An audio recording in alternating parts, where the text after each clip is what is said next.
Hello नमस्कार दोस्तों। आज हम बात करने जा रहे हैं जो चिराग पासवान की मुलाकात हुई है नीतीश कुमार से परसों। ये वीडियो लेट इसलिए आ रहा है क्योंकि मैंने विश्लेषण किया है कि चिराग पासवान और नीतीश कुमार की मुलाकात के बाद मिला क्या चिराग पासवान को। गए हंसते हंसते निकलने के बाद उनका चेहरा आप लोग देखिए किस प्रकार से चेहरा जो है वो गिरा हुआ है, और किस प्रकार से चिराग पासवान के बीच और नीतीश कुमार के बीच क्या अंदर बातचीत हुई। किस लिए गए थे? क्योंकि चिराग पासवान तो बिहार में मुख्यमंत्री का चेहरा बनना चाहते थे, और वो चिराग पासवान नीतीश कुमार के शरणों में फिर से पधार गए। तो क्या फिर से नीतीश और चिराग की दोस्ती शुरू हो गई, या फिर बातें नहीं बनी चिराग पासवान की? कहा यह जा रहा था कि सीटों को लेकर प्रेशर बनाने की पॉलिटिक्स चिराग पासवान ने खूब की, लेकिन चली नहीं, और नीतीश कुमार की गुस्सा पूरी हाई पर थी, इसलिए चिराग पासवान को वहां जाना पड़ा। इसमें कितनी सच्चाई है?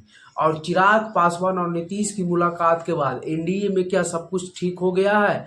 और आरजेडी महागठबंधन में जो मतभेद है वो बरकरार ही है, और चाहे कांग्रेस आरजेडी की हो या साहनी की डिमांड हो।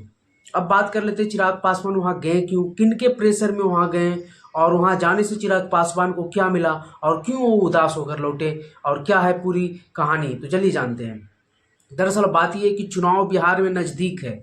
सभी पार्टियां अपने अपने सीटों को लेकर प्रेशर पॉलिटिक्स कर रही है अपने अपने गठबंधन में। महागठबंधन की चाहे कांग्रेस हो, चाहे मुकेश सहनी की पार्टी हो, लेफ्ट हो, सभी अपने अपने स्तर से प्रेशर पॉलिटिक्स आरजेडी पर कर रहे हैं, क्योंकि महागठबंधन में सीट तय जो करना है वो आरजेडी को ही करना है। बिहार में सबसे बड़ी पार्टी आरजेडी ही है महागठबंधन में।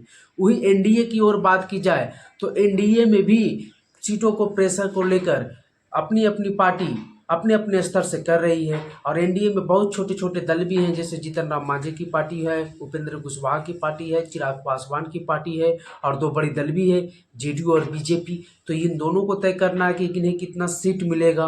और इसमें चिराग पासवान की मांग सबसे ज़्यादा एनडीए को परेशान कर रही है। वो 40 से कम लड़ना नहीं चाहते, और बीजेपी के पास उतना ऑप्शन ही नहीं है, क्योंकि नीतीश कुमार 115 सीटों से कम नीचे आने को तैयार ही नहीं है। और प्रधानमंत्री नरेंद्र मोदी की रैली 28-29 को जो बिहार में है, कहा यह जा रहा है कि उस रैली के माध्यम से नीतीश और प्रधानमंत्री मोदी की मुलाकात होगी। उसमें ये समझौता हो जाएगा कि नीतीश जो 115 सीट पर लड़ना चाह रहे हैं पिछली बार 2020 की तरह, उन्हें मनाकर 10 या 15 सीटें कम कर दी जाएगी। नीतीश कुमार मान भी जाएंगे, और 100 या 105 सीटों तक जेडीयू लड़ेगी बिहार में। हालांकि इसको लेकर पहले तरह तरह की खबरें चली, अफवाहें चली कि नीतीश कुमार को इस बार बीजेपी 80-90 सीट पर ही लाकर छोड़ेगी, और बीजेपी अपने स्तर से चुनाव लड़ेगी, सीएम फेस होंगे बीजेपी के। लेकिन नीतीश कुमार ने चुनाव आते आते सब खत्म कर दिया। वो अपने चेहरे पर ही चुनाव लड़ने की बात एनडीए के सारे दल मान चुके हैं, और 115 सीटों से नीचे हट नहीं रहे हैं। मोदी की बात जब मोदी से बातचीत होगी तो कहा यह जा रहा है कि 105 या 100 सीटों पर लड़ेगी, और बीजेपी भी 100 सीटों से कम लड़ेगी नहीं, और हर हाल में बीजेपी से एक भी सीट ज़्यादा हो जेडीयू लड़ेगी बिहार में। तो इसलिए जब अगर मान लिया जाए 101 ही और 100 सीट पर लड़ेंगे तो 201 सीट तो ये दोनों ही हो गई, बची 243 में 42 सीटें। तो जब चिराग पासवान को 40 देंगे तो उपेंद्र कुशवाहा और मांझी को एक एक सीट मिलेगी। साहनी की भी आने की बात चल रही है, वो आते हैं तो फिर कैसे मैनेज होगा। और मांझी तो मानने को तैयार नहीं है कि चिराग पासवान हमसे बड़ा दल है कोई चीज़ में, क्योंकि मांझी का कहना है कि हमारे पास एमएलसी है, हमारे पास एमएलए है, हमारे पास सांसद है। चिराग पासवान के पास सिर्फ सांसद है, ना एमएलसी है ना एमएलए है। तो ये भी बातें चल रही है।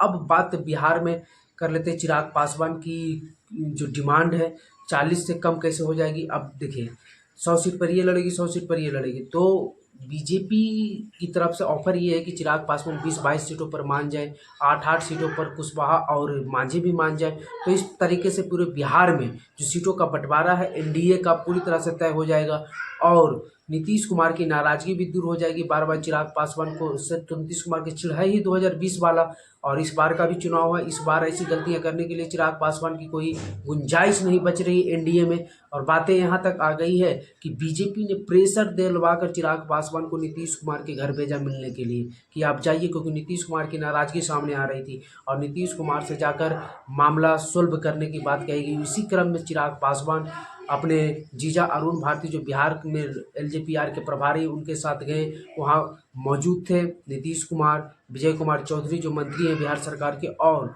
जो हरनौत के पूर्व एमएलए रह चुके हैं इंजीनियर सुनील कुमार, और अभी जेडीयू के राष्ट्रीय महासचिव हैं चिराग पासवान से उनकी बनती काफ़ी है। बीच में वो चिराग पासवान के साथ भी गए थे, और अभी एक शादी समारोह में भी दोनों एक साथ दिखे थे। तो चिराग पासवान उन दोनों के बीच मीडिएटर का काम है कि ये मिले, जाकर सीएम हाउस में दोनों से बातचीत हुई, और कहा यह जाता है कि दोनों के बीच मैटर सोल्व हो गया है। और फिर दोनों नीतीश कुमार की कहा यह जा रहा है कि डांट फटकार भी लगी। अब एनडीए में सब चीज़ सोल्व हो गया है। चिराग पासवान निकले थोड़ी सी उदास होकर, क्योंकि जितनी उनकी डिमांड थी, जितनी उनकी मांग थी, वो मिली नहीं। सीटों के बंटवारे को लेकर तो चिराग पासवान गए ही नहीं थे, वहाँ तो बीजेपी के प्रेशर में गए थे, लेकिन बातें सीटों को लेकर भी हुई है। तो जो दो पॉलिटिशियन बैठते हैं तो पॉलिटिक्स की बात तो होती ही है। तो इस क्रम में बिहार में जो चिराग पासवान की मुलाकात हुई, और उससे पहले उपेंद्र कुशवाहा की मुलाकात नीतीश कुमार से हुई, तो अब लग रहा है कि फ्रंट सीट पर नीतीश कुमार आ चुके हैं, और बीजेपी उनके साथ कदम से कदम मिलाकर आगे बढ़ रही है। वही हम बात कर ले चिराग पासवान की कि वो नालंदा में भी रैली करने वाले हैं, और कहा यह जा रहा है कि नीतीश कुमार पर प्रेशर बनाने के लिए रैली कर रहे हैं। तो ये अब प्रेशर उरेशर वाला गेम अब चलने वाला नहीं है। हालांकि एनडीए में मैटर अब सोल्व हो गया, और ऐसे भी चिराग पासवान और नीतीश कुमार के कंपेयर किस प्रकार, चिराग पासवान का पास 5% वोट है, और नीतीश कुमार के पास कम से कम अभी भी 15% वोट है, तो 3 गुना। तो ये दोनों के बीच बनती भी नहीं है। और हालांकि चिराग पासवान भी एक मजबूत नेता है। रामविलास, कहा यह जा रहा है कि उस मीटिंग में ये भी बातें हुई कि रामविलास पासवान की मूर्ति लगाई जाए।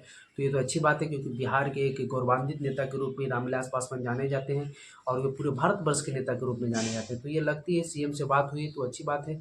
बाकी आपको ये वीडियो कैसा लगा ज़रूर बताइएगा। धन्यवाद।